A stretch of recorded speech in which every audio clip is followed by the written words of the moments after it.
Então chegamos ao quarto vídeo, né, que é o componente de uma rede de computadores. Vocês vão ver que a gente vai falar sobre os principais componentes e as funções dos equipamentos. O último vídeo ficou bem longo, né? O primeiro deu uns 10 minutos, o segundo uns 7, o terceiro vídeo já deu uns 20 minutos. Mas é porque o assunto era mais robusto e eu preferi não cortar ele ali, né? Seguir. Então, os principais componentes de redes, né? Uma rede de computadores é formada por diversos dispositivos. Existe a parte física dela e a parte lógica, né? Que vai falar pra gente sobre equipamentos e softwares. Só que além disso, ela tem outros componentes, que são, por exemplo, os protocolos de rede, as formas de comunicação. Eles são necessários para que a rede possa funcionar corretamente e cumprir o objetivo geral de uma rede, a troca de informações e o compartilhamento de recursos. Parece repetitivo, e é repetitivo, né? Só que a gente tem que lembrar que o principal fundamento da rede é esse. A rede de computadores, a principal função, a função básica, é compartilhar recursos, é disponibilizar a troca de informações. O que veio pós isso, o jogar multimídia, é um adicional, é uma melhoria da rede, tá?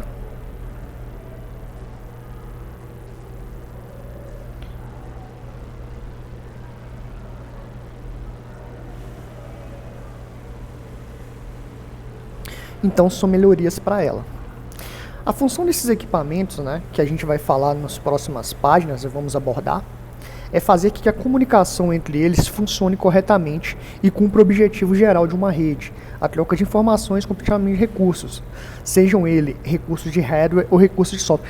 Então não é só compartilhar impressoras, só compartilhar a saída de som. Não. Por exemplo, disponibilizar que todos acessem um mesmo banco de dados, que um software, né, por exemplo, comercial de vendas, ele dê baixa no estoque de forma geral, todo mundo esteja vendendo ali, vai dando baixa, baixando estoque e rodando, atualizando isso de tempo real, em tempo real para a gente. Então, nos próximos itens faremos uma abordagem inicial dos principais componentes que compõem uma rede de computadores.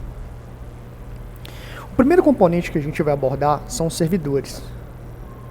Parece um computador normal, mas não é bem normal. Você vê que esse aí tem uma fonte com duas saídas, duas alimentações, né? E aqui a gente já tem uma quantidade de portas diferentes. Um servidor é um prestador de serviço, certo? Então a gente falou no primeiro vídeo que um servidor é uma pequena parte, vamos falar assim, do MyFrame, né?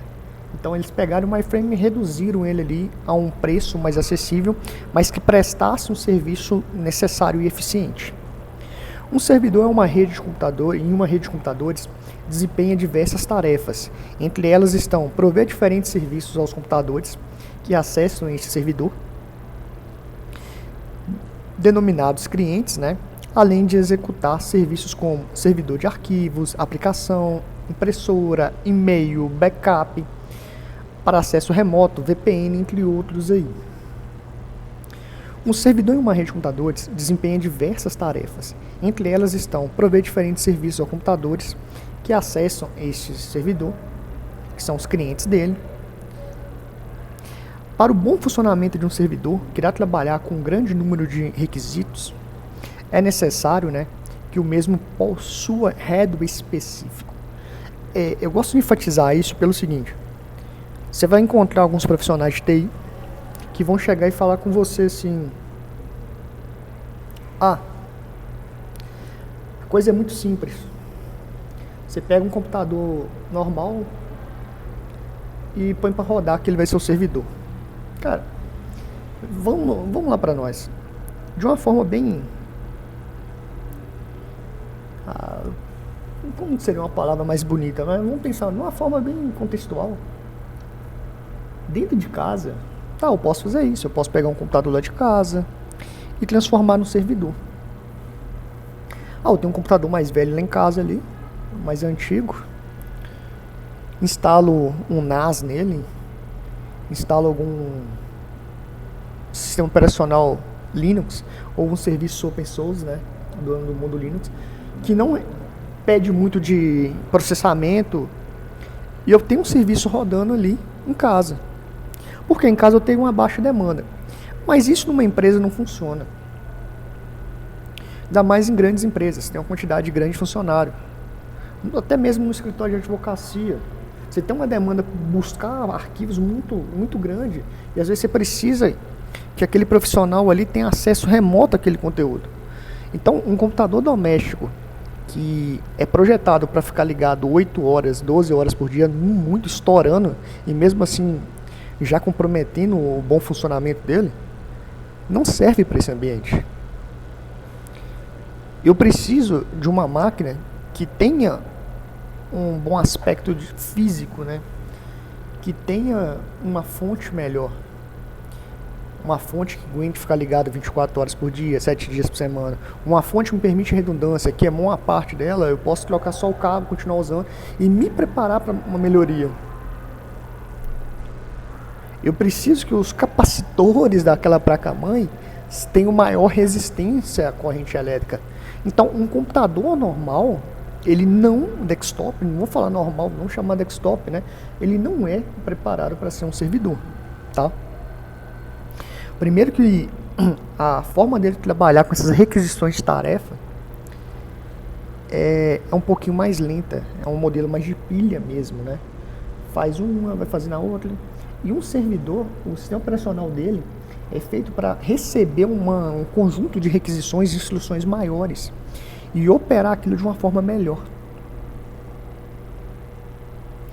Então, para um bom funcionamento de um servidor que irá trabalhar com um grande número de requisições, é necessário que o mesmo possua hardwares específicos para este fim, ou seja, que o servidor de uma rede possua uma estrutura de hardware de servidor e não de computador comum. Atualmente, diversas empresas no mercado comercializam servidores de diferentes tamanhos, estilos e configurações, com preços acessíveis, o que facilita a sua utilização em redes de pequeno, médio e grande porte. É importante salientar aqui que o servidor deve ser um computador preparado para exercer essa função, tanto no hardware quanto no seu software. Eu já vou até dar um pulo aqui em relação a isso, porque foi o que eu expliquei antes. Cara, ele tem uma demanda diferente, ele tem uma forma de trabalhar diferente. Então eu preciso entender essa forma dele de trabalhar e saber, ainda mais como profissional de TI, quem é profissional de TI, quem vai vir a ser profissional de TI, que uma máquina comum não serve para isso. Não vamos enxugar gelo com pano, não, porque vai escorrer água, né? Então, procure o melhor produto, a melhor ferramenta, né? Diversas são as vantagens de se utilizar um servidor em uma rede de computadores. Vou citar algumas. Centralização de serviços, possibilidade de backup, acesso remoto a esse dispositivo. São vantagens simples, mas essenciais numa empresa. O gerente não está ali, ele precisa de um acesso para verificar um banco de dados. O servidor é preparado para isso. Aí, entre outros quesitos. Tá, é só simplesmente ter um servidor? Não. A gente está no assunto de introdução a redes, redes básico. Mas, futuramente, quem sabe, a gente grava uma aula aí e fala sobre endereçamento IP. Para um acesso remoto a um dispositivo, ele tem que ter um endereço de IP público, um endereço de IP conhecido, que vai permitir que você, em qualquer lugar do mundo, acesse aquela máquina. Lógico, tem alguns protocolos, tem outras coisas envolvidas, mas ficaria pesado para a ideia inicial aqui, que é ser uma introdução.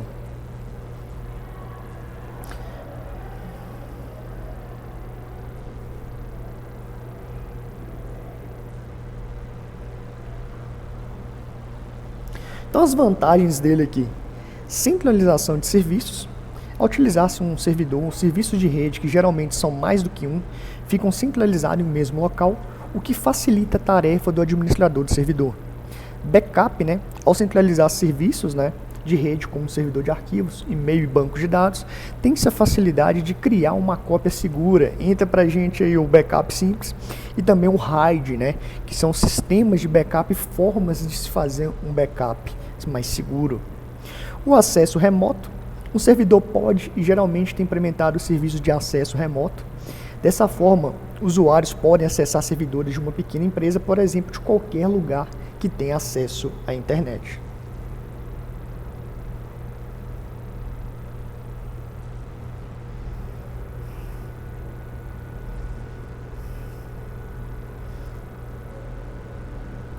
Servidores em uma rede de computadores podem executar diferentes serviços em uma mesma máquina física, tá?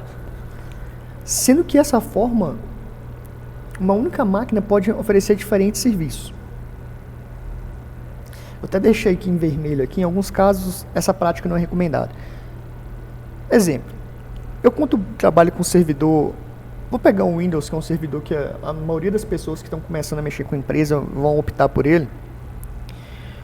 E a maioria dos profissionais, quando começa a entender um pouquinho dos servidores, vai trabalhar muito com Windows. O Windows Server permite que a gente instale uma quantidade de serviço muito grande. Serviço de arquivos, serviço de impressão, DNS, DHCP, entre outros. É uma opção muito bacana? É. Porém, o que é um DNS? O DNS é um conversor de endereço IP em nome de site e nome de site em endereço IP. O que é o DHCP? É um serviço de distribuição de endereçamento IP e de gateway. O que é o IP? O IP é um endereço físico, né? Aliás, lógico da máquina, né? O IP, então, é o endereço lógico que eu passo a encontrar a máquina na rede. Exemplo, 192.168.0.1. O que é o gateway? O gateway é o endereço da rede. É o que indica qual rede que eu tenho. Se eu ponho um distribuidor de DHCP e de um DNS numa mesma máquina, eles vão rodar juntos? Vão. Mas, por exemplo, se o DNS para de funcionar, o que acontece com a minha rede? Ela para de resolver nome de site, então ela para de acessar. Mas o DHCP ainda está funcionando, vai distribuir IP.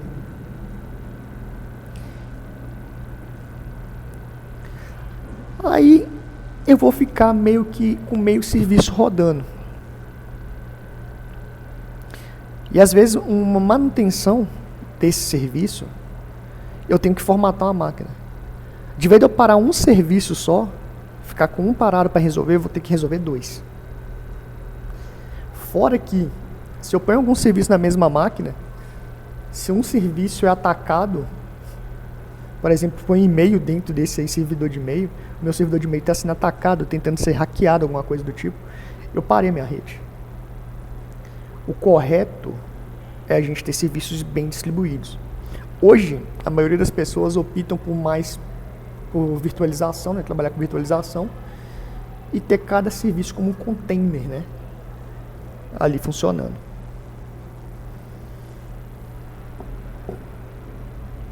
Servidor de arquivos, né, tem a função de armazenar os dados que são compartilhados entre diferentes usuários que compõem uma rede de computadores. Entre esses dados estão o armazenamento de arquivos, textos, planilhas e gráficos. Os programas que manipulam os arquivos são instalados e executados individualmente em cada máquina. O servidor de arquivos, normalmente, ele tem um programa, no caso do Linux a gente trabalha muito com Samba, né, que vai permitir um compartilhamento de dados, né, e uma forma de gerenciar aquela distribuição. Já o servidor de impressão, ele tem a função de processar os pedidos de impressão solicitados pelo usuário. Então, eu conecto uma impressora ali, ponho ela como centro de distribuição, né, de serviço, né, de recepção de serviço. Então, qual que é o serviço principal dela? Gerenciar essa fila, né, de solicitação ali de impressão. Qual máquina solicitou primeiro, qual a ordem que vai imprimir, por aí vai. Temos os servidores de aplicação, que são responsáveis por executar as aplicações do modelo cliente-servidor, como, por exemplo, um banco de dados. Os clientes enviam pedidos ao servidor, que o processa e o devolve a dados para serem exibidos em aplicações clientes. A vantagem desse tipo de serviço é que vários usuários podem utilizar uma aplicação ao mesmo tempo. Normalmente, quando você chega num supermercado, em uma loja, que você vê aquela fileira de caixa, eles usam muito essa função, servidor de aplicações. Ou seja, todos eles estão ligados a um servidor, cada um em cada terminal, cada caixa, você tem uma conexão direta com o servidor e vai atualizando ali a baixa de estoque. O servidor de e-mail é responsável pelo armazenamento, processamento de envio e recepção de mensagens eletrônicas.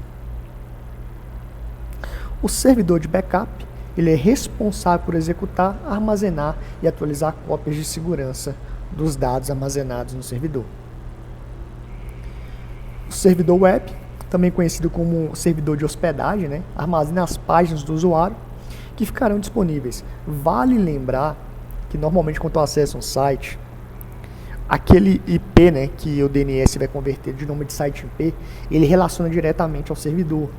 Cada página, ela pega uma faixa normalmente de IP ali. É como se eu tivesse, para cada página, uma máquina dentro daquela rede. Tá? Então, o servidor web, eu não sei se alguém já trabalhou com página, desenvolvimento de página web, né, desenvolvimento web. É como se ele fosse uma pasta, né, que forma o site. E ali dentro eu tenho as abas, né, as guias adicionais. O servidor de DNS, estes servidores fazem a tradução dos endereços digitados nas URLs dos browsers, né, e vice-versa, para IP, IP para nome de site. Esse servidor exerce uma tarefa de extrema relevância para as redes de computadores, pois sem eles, cada vez que acessarmos um site, por exemplo, a gente tinha que saber o endereço IP do site.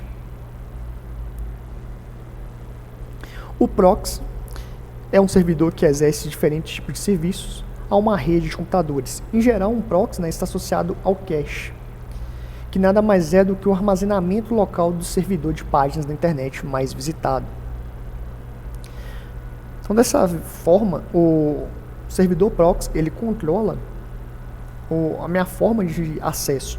Inclusive, hoje a gente tem uma combinação muito bacana do proxy, né, com o firewall, que faz as filtragens de site, o controle de cache, o que pode acessar, bloqueios, entre outros aí. Temos o servidor FTP, que é também conhecido como o servidor de transferência de arquivos, né, que é basicamente a tradução do FTP, né? E ele tem a função de disponibilizar aos usuários de uma rede um espaço em disco para ele fazer o upload ou download dos arquivos específicos. Temos o servidor de virtualização. Esse aqui realmente eu vou ler porque essa é uma visão, uma explicação do Marimoto, né? Bastante utilizado atualmente como forma de reduzir o número de servidores físicos em uma rede de computadores. Um servidor de virtualização permite a criação de várias máquinas virtuais em um mesmo computador servidor. Assim, pode-se ter em uma mesma rede diferentes servidores separados em um mesmo equipamento, fazendo com que dessa maneira tenha-se uma maior eficiência em termos de energia desprendida a estes serviços, sem prejudicar as funcionalidades de vários sistemas operacionais, sendo executados em mesmo local físico. Uma rede de computadores é composta, então, por diferentes dispositivos. Cada dispositivo assume uma função. Ele tem um objetivo de funcionalidade, ele tem uma especificação a cumprir, um modo de trabalhar, sendo que o principal princípio é redundância, né? A principal função ali é prover uma comunicação entre diferentes componentes de uma rede. A seguir, então, a gente vai citar isso aí. O primeiro dispositivo que a gente vai falar são os hosts, tá? Os hosts são os hospedeiros, então são os clientes da rede.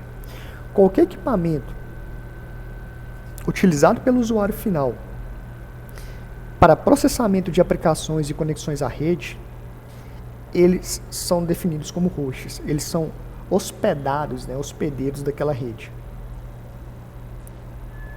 Tá? Então, notebook, computador, smartphone, smart TV, quando ele está conectado à rede, usufruindo de algum serviço, ele é um hóspede dela, é um host.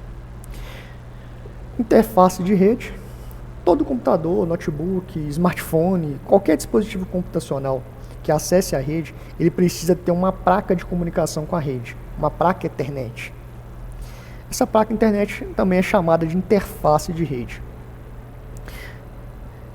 Tá? Uma placa de rede pode ser do tipo Ethernet cabeada ou padrão Ethernet sem fio. A principal função dela é garantir uma comunicação física com as redes de computadores. Vale lembrar que características como velocidade, modo de funcionamento e barramento de conexão podem variar de uma interface para outra. Temos o hub, né, que é chamado de concentrador. É um dispositivo cuja função é interligar os computadores de uma rede local. O funcionamento do hub se difere do switch, pois o hub simplesmente repassa o sinal. Ele não tem um poder de gerenciamento, tá? O hub é como se eu tivesse uma extensão com saída de energia. Simplesmente chegou energia, vai sair ali. Já o switch, por mais que se assemelhe ao hub nessa ideia de distribuir sinal ali de internet, de conexão, de rede, ele serve como um concentrador um pouquinho mais inteligente. Por quê? Ele consegue montar, né, e tem essa noção de qual a porta de origem e qual que é a porta de destino de cada dispositivo ali. Isso é possível porque esse dispositivo, ele funciona, temos switch Layer 2 e o Layer 3, né, que está referenciado à camada do modelo OSI, mas pegando o Layer 2 que a gente está falando aqui, trazendo um mais simples, ele monta uma tabela de endereçamento MAC, no qual o MAC é o endereço físico da placa de rede que a gente falou antes. Então, toda placa de rede tem um endereço físico e único, que mostra que o equipamento é exclusivo. O switch consegue guardar esse endereço físico, né, e associar em qual porta está aquele equipamento. E assim, quando chega alguma solicitação de conexão, ele sabe para qual porta direcionar, para qual dispositivo direcionar. Normalmente, o Layer 2 ele vai mandar para todos. Aí o dispositivo que é responsável por ele recebe ou não. Só que no switch a gente consegue fazer um gerenciamento sobre isso, tá? Temos a bridge, que já caiu em desuso. A tradução literal é ponte, né? Mas ela era uma ponte mesmo de ligação entre redes distintas. Quem é mais antigo aí já deve ter visto, já deve ter usado em casa, né? E ela permite uma interligação entre redes, por exemplo, cabeada e não cabeada. Ela permite uma conexão entre rede DLS e cabeada. Hoje ela caiu muito em desuso, porque acabou vindo os roteadores. Os roteadores vieram fazer a função de modem e vieram fazer a função de bridge, que é ligar redes distintas. E já o gateway é um sinônimo de roteador na arquitetura TCP/IP. É o equipamento que conecta os hosts à rede. Em outras arquiteturas de rede, um gateway é um dispositivo de hardware ou software que converte mensagens em protocolo de mensagens de outros protocolos. Cara, entendi nada. Seguinte, falei com vocês em algumas oportunidades que o endereço IP é o endereço lógico do equipamento. É o que identifica o equipamento na rede. Só que para falar em qual rede ele pertence, a gente tem um outro endereço de IP, que é o endereço do gateway. O gateway, na tradução vocês vão achar aí, explicação, normalmente vai falar com você, é a porta de acesso à rede. Sim, a gente poderia falar que o gateway é o CEP da rede. Vamos pensar, a internet surgiu trabalhando no mesmo modelo que os correios norte-americanos. Então, o endereço IP de um dispositivo associa-se a uma casa. O gateway é o CEP da rua. Qual que é a função do CEP da sua rua? Definir qual rua que é, qual bairro que é, cidade, estado, país. O gateway vai definir aonde que você está. O endereço IP vai definir qual que é o número de sua casa. Entendeu? É nesse contexto. Os roteadores, né, são dispositivos de rede que interconectam duas ou mais redes físicas e encaminham pacotes entre elas. O roteador pegou a função que pertencia à bridge, o modem, e colocaram-se nele, podendo ainda ter a rede sem fio, né? Temos também o access point, que são equipamentos responsáveis por criar novos pontos de acesso. Eles podem replicar um sinal e estender aquela rede sem fio. Então, após abordar esse assunto do nosso quarto vídeo aí, a gente se prepara para falar sobre alguns conceitos de rede. A gente volta a fazer algumas definições de protocolos. Então, no quinto vídeo eu abordo esse assunto.